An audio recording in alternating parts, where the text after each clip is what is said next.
أعوذ بالله من الشيطان الرجيم بسم الله الرحمن الرحيم الحمد لله رب العالمين والصلاة والسلام على أشرف الأنبياء والمرسلين وعلى آله وصحبه أجمعين اللهم افتح علينا حكمتك وانشر علينا من خزائن رحمتك يا أرحم الراحمين يا فتاح يا عليم افتح قلوبنا فتوح العارفين وارزقنا فهم النبيين وإلهام الملائكة المقربين اللهم نور بكتابك أبصارنا واشرح به صدورنا واستعمل به أبداننا وأطلق به ألسنتنا وقوي به أجناننا واسرع به أفهامنا بحولك وقوتك فإنه لا حول ولا قوة إلا بك يا أرحم الراحمين رب اشرح لي صدري ويسر لي أمري واحلل عقدة من لساني يفقهوا قولي أما بعد. Sekali lagi kita mulakan dengan mengucapkan kesyukuran kepada Allah Subhanahu Wa Taala agar dengan kita menzahirkan ucapan kesyukuran kita kepada setiap nikmat yang telah Allah berikan kepada kita. Allah akan menambahkan lagi nikmat kepada kita, dan dengan nikmat yang telah diberikan kepada kita tu kita berazam untuk mendekatkan lagi diri kita dengan Allah, memperkuatkan pegangan kita kepada agama Allah iaitu Islam, dan kita juga beriktikad untuk membantu memperkuatkan lagi agama Allah di muka bumi ini bermula dengan memperkuatkan diri kita dari sudut ilmu, ya. Ilmu adalah kuasa, ya.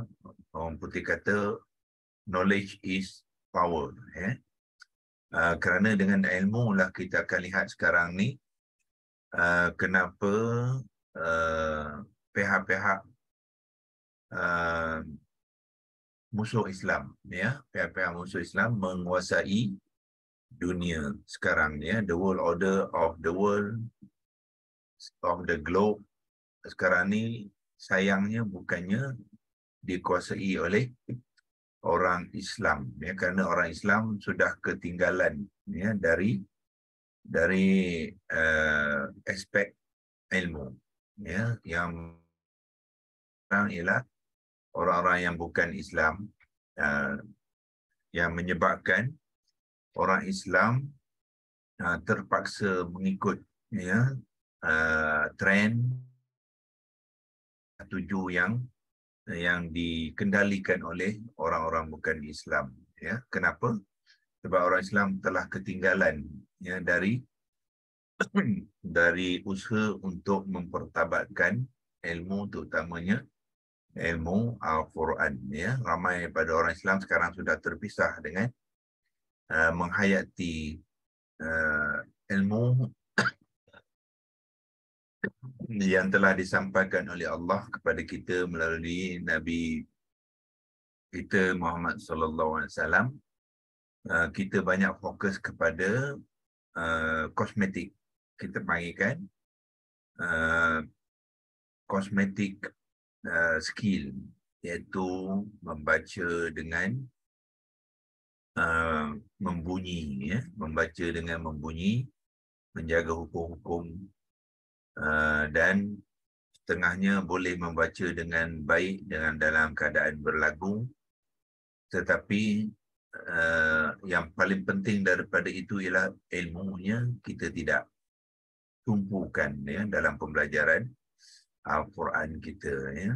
So di Malaysia ni pemerhatian dan kajian yang telah dibuat menunjukkan mereka-mereka orang awam seperti kita ni yang belajar Al-Quran, kita tidak menumpukan pembelajaran kepada menguasai ilmu Al-Quran, tapi kita hanya menumpukan kepada penyebutan, ya, penyebutan, memperbaiki sebutan dan hukum-hukum yang berkaitan dengan ilmu tajwid, tapi bukannya ilmu kefahaman.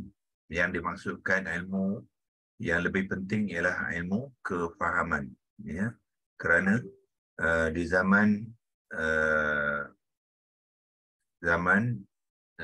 Osmaniyah, ya, Empire Osmaniyah dulu, kenapa mereka hebat? Kerana mereka menguasai ilmu Al-Quran, ya. Setiap daripada mereka faham dan menghayati isi kandung Al-Quran, dan mereka menzahirkannya dalam kehidupan mereka, sehingga mereka menguasai sebahagian besar daripada dunia pada waktu itu, ya. Tetapi setelah manusia ni mula lalai disebab oleh kealpaan, sama ada dari segi kuasa dan juga dari segi harta, jadi Quran semakin lama semakin terpisah, ya. Pegangan kita kepada Al-Quran semakin longgar dan menyebabkan masyarakat Islam keseluruhannya sudah lemah, ya, sudah lemah. So pemisahan Al-Quran dengan orang Islam memangnya senjata dan strategi musuh-musuh Islam, ya. Selepas kejatuhan Empire Osmaniyah, Turki, orang Barat dengan lantangnya, ya, mengatakan selagi orang-orang Islam berpegang teguh kepada Al-Quran, kita tidak boleh mengalahkan mereka dan tidak boleh menguasai mereka. Jadi kita mesti pisahkan, ya, kita mesti pisahkan orang Islam tu daripada Al-Quran, ya. So yang dimaksudkan pisahkan tu dari aspek mana? Dari aspek menguasai ilmu-ilmu Al-Quran, agar Al-Quran tu menjadi panduan dan kekuatan kepada umat Islam dan menyatu padukan umat-umat Islam untuk tujuan yang satu, iaitu mentauhidkan Allah, ya. So kita lihat sekarang ni orang Islam sudah terpisah dengan strategi yang sebenarnya, ya. Kerana Al-Quran itu sebenarnya adalah senjata yang paling hebat untuk orang Islam. Dia adalah mukjizat, ya, dan dia adalah satu senjata kekuatan orang Islam. Jadi itulah sebabnya kita kena perbetulkan keadaan yang melanda kita keseluruhan sekarang, ya. Yang mana kita, di antara kita pun, termasuk saya dulu pun, telah diajarkan Al-Quran untuk menyebut, ya, huruf-huruf dan kalimah-kalimah serta ayat-ayat tanpa mengetahui apakah kalimah-kalimah yang kita sebut dan kita katakan kita telah membaca, tetapi sebenarnya kita belum lagi membaca. Kerana bila kita kata membaca, bermakna kita mesti kenal kalimah-kalimah tu dengan baik dan boleh menterjemahkan kalimah dan memahami ayat-ayat yang kita baca dalam bentuk Quranan Arabiyyah. Ya, bukannya kita memahami dengan membaca terjemahan, ya. So banyak strategi yang telah disarankan oleh musuh-musuh Islam. Secara tidak langsung kita mengaplikasikannya di dalam budaya kita membaca Al-Quran tanpa kita sedari, ya. So sekarang ini kita terpisah daripada kekuatan ilmu Al-Quran itu, yang menyebabkan secara keseluruhan, sama ada di negara kita, umat Islam adalah lemah. Di seluruh dunia, orang Islam dikotak-katikkan oleh orang-orang bukan Islam dalam berbagai-bagai aspek kehidupan, dalam pendidikan, dalam ekonomi, dalam komunikasi, dalam teknologi, dalam politik, ya, dan dalam pertalian antara bangsa. Semuanya orang Islam dikawal rapi, ya, dan dikawal rapi oleh orang-orang bukan Islam. Dan kita lihat suara-suara orang Islam tidak lagi dengari, ya, dan malah orang-orang Islam secara keseluruhan dipandang sebagai pembawa masalah kepada masyarakat kan, oleh komuniti orang Islam, dan mereka mencanangkan orang Islam ni adalah boleh jadi dalam bentuk pengganas ataupun yang tidak membawa apa-apa manfaat kepada orang lain.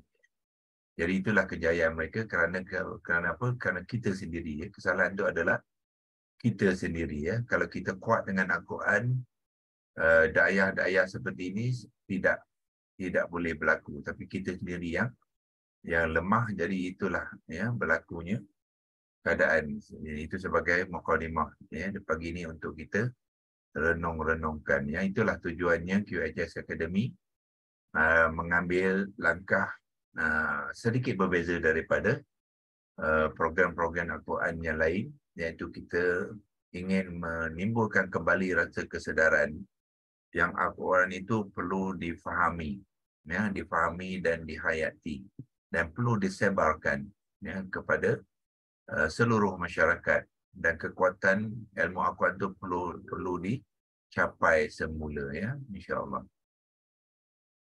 Okey, kita teruskan perkongsian dengan berkongsikan skrin sekali lagi.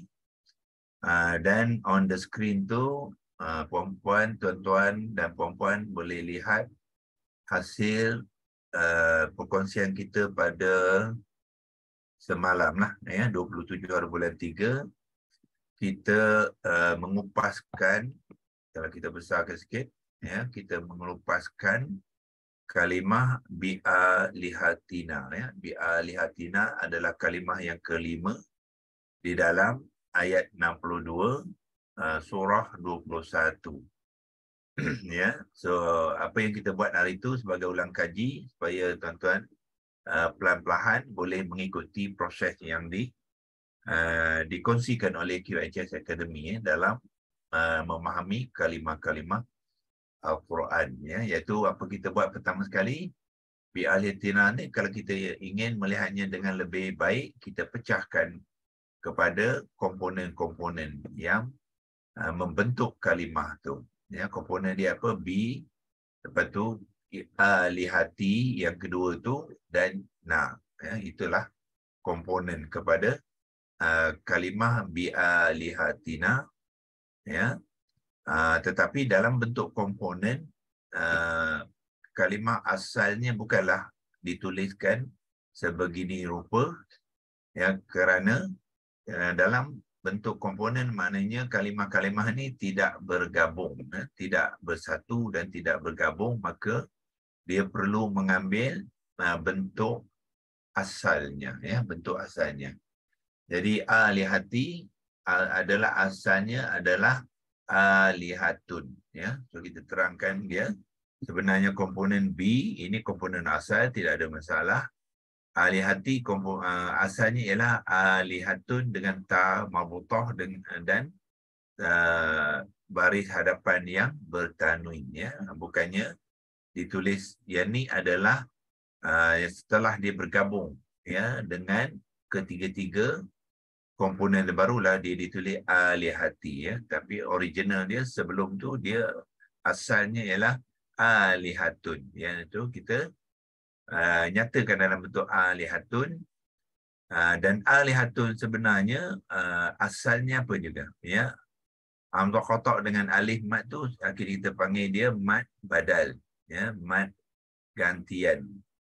Mad badal ialah mad gantian yang sebenarnya adalah dari dua hamzah qata', ya, di awalan kalimah itu, ya, iaitu pertama sekali ialah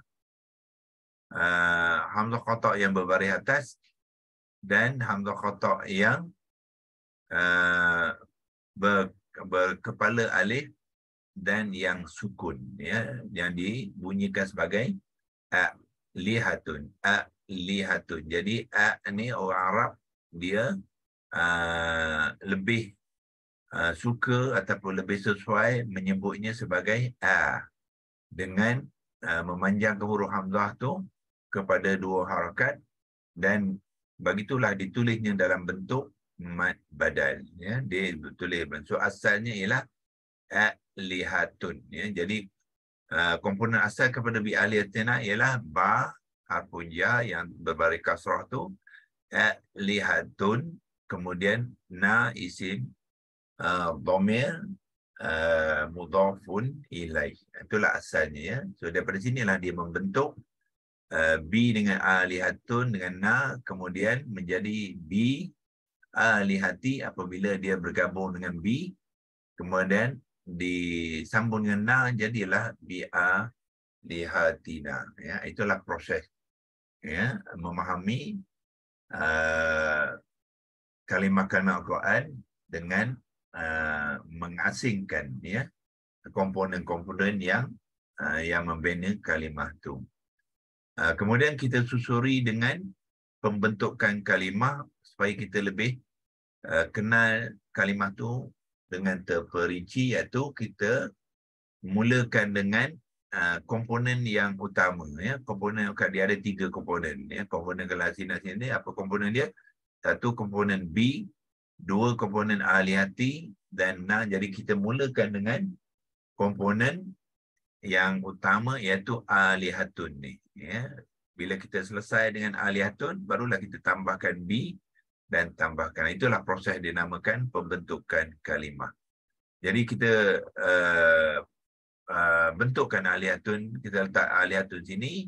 Alihatun adalah bermula dari 3 huruf akar alif lam ha yang membentuk kata terbitan ilahun, dan ilahun tu dijamakkan sebab di dalam ayat tu Tuhan-Tuhan, ya, bermakna dia bukannya singular, bukannya mufrad, tetapi dalam bentuk jamak. Jadi jamak kepada ilahun ialah alihatun, yang sama dengan yang atas ni, ya. Kemudian barulah kita tambahkan harfun jarbi di awalannya, dan na tu kita attachkan di sebelah belakang untuk membentuk idhafah. So di sebelah hadapan dia mengambil pertalian yang dipanggilkan jar wa majrur, dan di sebelah belakangnya dia mengambil pertalian idhafah, ya. So ini pertalian kita panggilkan pertalian jar wa majrur dengan idhafah yang bertindih, ya. Terdapat 2 pertalian yang mengikat kalimah bi alihatina, ya. So bi dengan alihatun dia menjadi bi alihatin, daripada dhammatain akan bertukar kepada kasratain, baris tanwin kasrah, kemudian barulah digabung dengan na, jadilah dia kalimah bi alihatina, ya. Bi alihatina. Selesai untuk kita mengupas dan mengenal kalimah bi alihatina, dan bila kita sudah kenal, kita boleh menterjemahkannya, di mana bi itu membawa erti dengan ataupun kepada. Dalam konteks ni dia kepada. Alihati yang tengah tu, iaitu yang ni tu adalah Tuhan-Tuhan, dan na ni adalah kami, ya. So, Tuhan-Tuhan kami adalah idhafah, ya. Kepada Tuhan adalah jar wa majrur. Jadi bermakna apa yang kita terjemahkan kepada bahasa Melayu ni, mana dia dalam Arab, ya, adalah kalimah yang terikat dengan pertalian jar wa majrur dan juga idhafah, ya. Okey, itu sebagai perkongsian kita untuk mengimbas kembali apa yang kita telah pelajari semalam, dan kita sekarang ni akan meneruskan dengan melihat kalimah yang seterusnya, iaitu ya Ibrahim, ya. Ya Ibrahim. Okey. Okey, kita boleh gunakan word by word yang disediakan oleh Digital Al-Quran Arabic Corpus.com ni, ya. yang memberi beberapa maklumat kepada kita ya untuk membantu kita memahami kalimah ya Ibrahim ya. So, kalau tuan-tuan lihat di sini sekarang ni, ya Ibrahim sudah dijadikan satu kalimah, iaitu kalimah yang ke-6 ya. Tetapi pada asalnya ya Ibrahim ni adalah dua kalimah ya. Kalau kita imbas kembali, kita lihat ayat yang sebenarnya ya, dengan mengundur semula kita lihat di sini ya Ibrahim, dia sudah menjadi satu kalimah, bermakna ini kalimah yang ke-6 ya. Ini kalimah yang pertama ya. Kalau saya nak bantukan dengan menandakannya supaya tuan-tuan biasa dengan mengenal pasti kalimah-kalimah di dalam ayat. Yang ini adalah kalimah yang pertama. Anta itu adalah kalimah yang kedua. Fa'alta adalah kalimah yang ketiga. Hadza adalah kalimah yang keempat. Bi'alihatina adalah kalimah yang kelima. Dan ya Ibrahimu adalah kalimah yang ke-6 ya. So maknanya ya Ibrahimu adalah kalimah yang ke-6. Tetapi pada asalnya ya, dia adalah dua kalimah ya. Cuba kita lihat di apa ni, asal kalimah ni adalah, kita balik kepada penulisan lama, iaitu Rasam Imla, dipanggil Rasam Imla, ayat yang ke-62 tadi.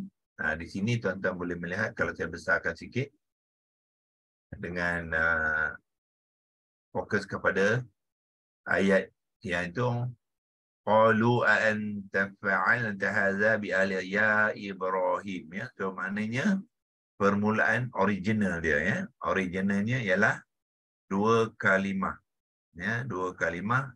Rasam Osmani menyatukannya, dia menjadi satu kalimah ya. Bermakna apa? Dulu pada asalnya ya Ibrahim adalah munfasil. Munfasil, dua kalimah yang berasingan ya. Jadi alif di atas ni adalah alif mad yang membawa berfungsi sebagai mad jaiz munfasil ya. Mad jaiz munfasil ya, yang dibaca sepanjang 4 harakat ya, mengikut Tariq Syatibi ya. Riwayat Hafs dan Tariq Syatibi, kita baca dia 4 harakat ya. Dalam qiraat lain kemungkinan mad jaiz juga dibaca sepanjang 2 harakat, 2, 4 dan 5 ya. Tapi riwayat Hafs dengan Tariq Syatibi, kita menggunakan 4 harakat ya. Kemudian sebab apa? Sebab alif mad yang bertemu dengan huruf hamzah di dalam dua kalimah yang berasingan. Itu asal dia. Tetapi sekarangnya dia sudah digabungkan menjadi satu kalimah. Jadi kita balik kepada ayat tadi, kita boleh lihat dengan menekan di sini, dia ada garis bawah tu menunjukkan hyperlink dia ya. Hyperlink dia boleh bawa kita kepada ayat tu di dalam penulisan Rasam Osmani itu, iaitu di sini kita akan lihat sekarang ni ya Ibrahim adalah satu kalimah. Bermakna dan alif tadi ditulis dalam bentuk apa?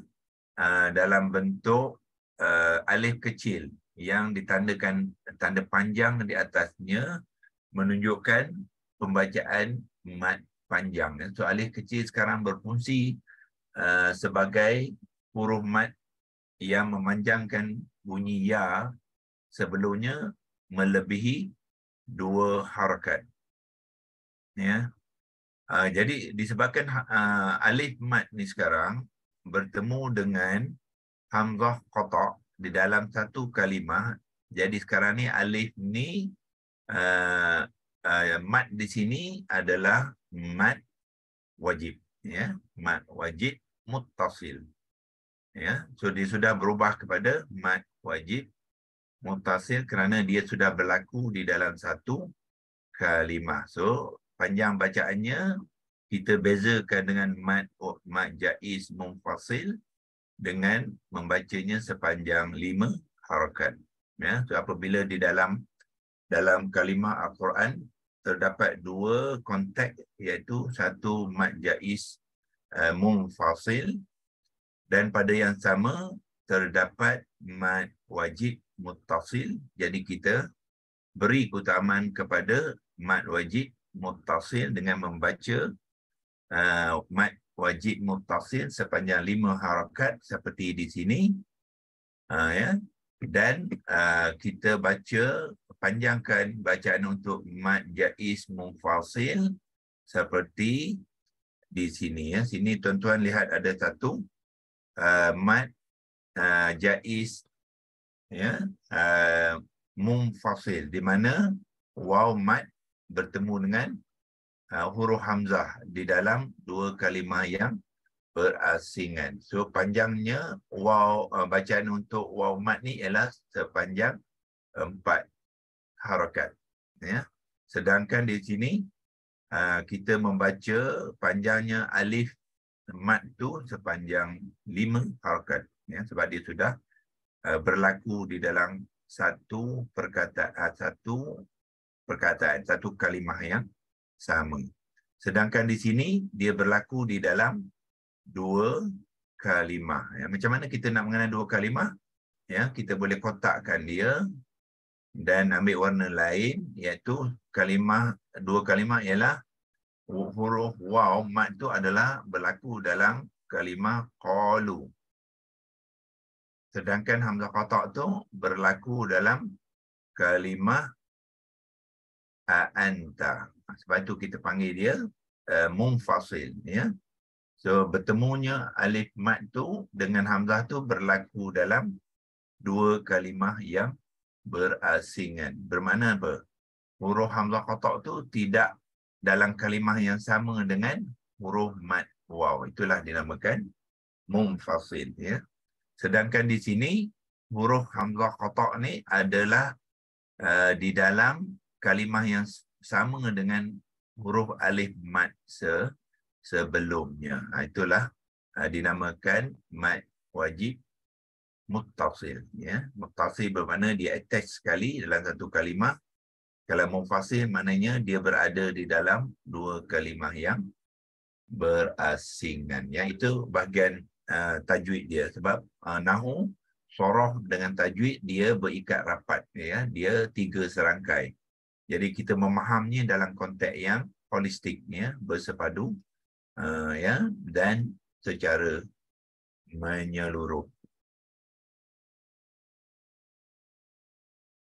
Okey, so sekarang kita cuba mengenal ya Ibrahim, ya. Ya Ibrahim, kita padangkan tanda-tanda tu untuk mengenal ya Ibrahim. Kalau kita boleh kongsikan semula kalimah di sini supaya kita lebih mengenal dia. Okey, balik kepada ayat yang ini, kita akan lihat dia adalah berlaku dalam 2, ya. So apa kita buat? Ya, kita pecahkan semula ya Ibrahim tadi. Di mana kita boleh itu? Kita boleh pergi ke kalimah yang kita simpan di dalam Microsoft Word, ya. Sekarang ni 7.44, kita ada hanya tinggal 1 minit saja, ya. Kalau kita boleh buat secara cepat untuk mengenal kalimah ya Ibrahim tu, kita tengok ada catatan yang kita simpan hari tu, iaitu kita ambil ya Ibrahim, ada sini tak? Oh, dia tak ada sini, ya.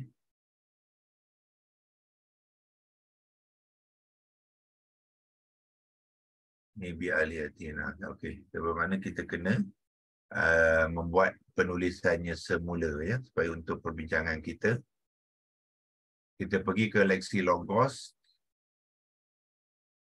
dan kita tulis balik ya Ibrahim, iaitu dengan mengambil huruf ya baris atas, ya, dan diikuti dengan alif kecil. Prof, tadi ada tulisan tu dekat tulisan merah tadi nampak dekat Word. Apa dia? Ada tulisan Word ya Ibrahim tu dekat Word tadi. Ada ya? Ada. Kat Uh, page yang terakhir tadi. Atas sikit.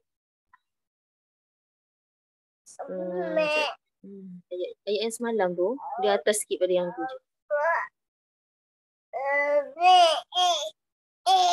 atas sikit tak ada. Bawah sekali, bawah sekali. Bawah Tu. sekali. Tu. Dah terlepas. Sekejap. Bi alihatina. Tak, atas sikit memang ada. Okey, tu nampak tu 21.62 tambah Yang 3. ni ya? Tu. Okey, dia tak berapa kemas, dia masa kopi tu dia tak tu. Ya, tapi kalau kita nak guna nanti cuba ya. Kopikan dia.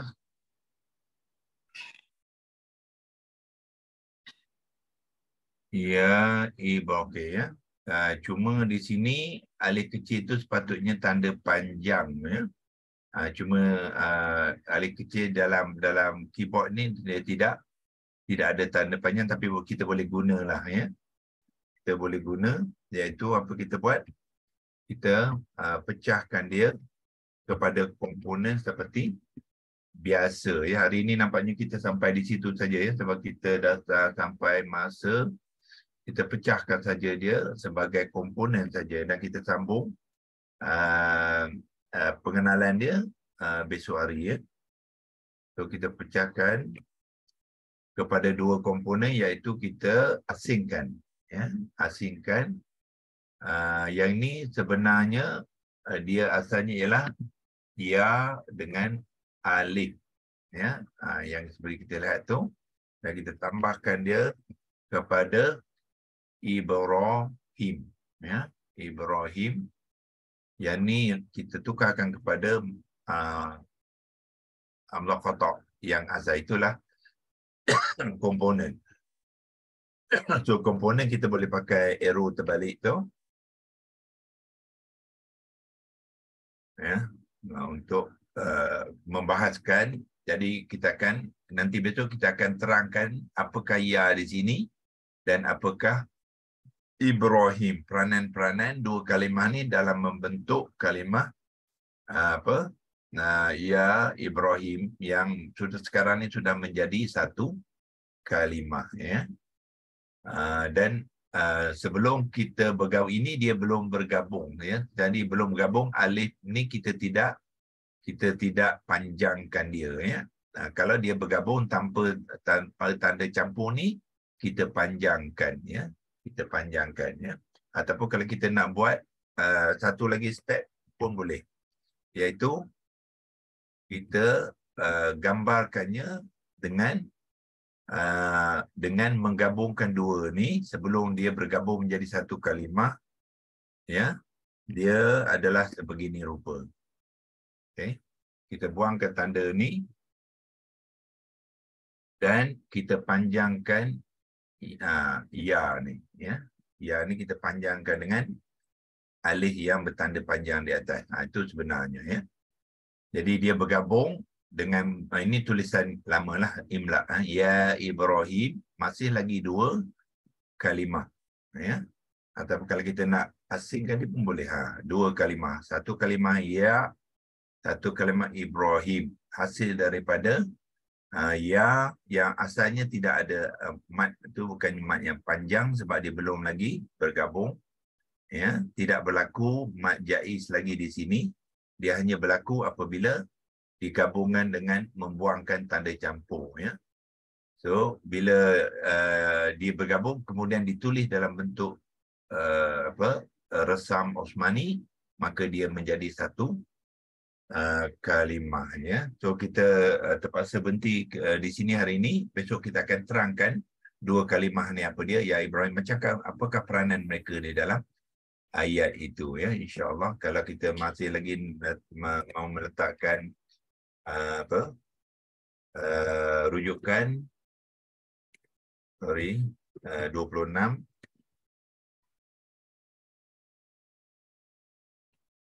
21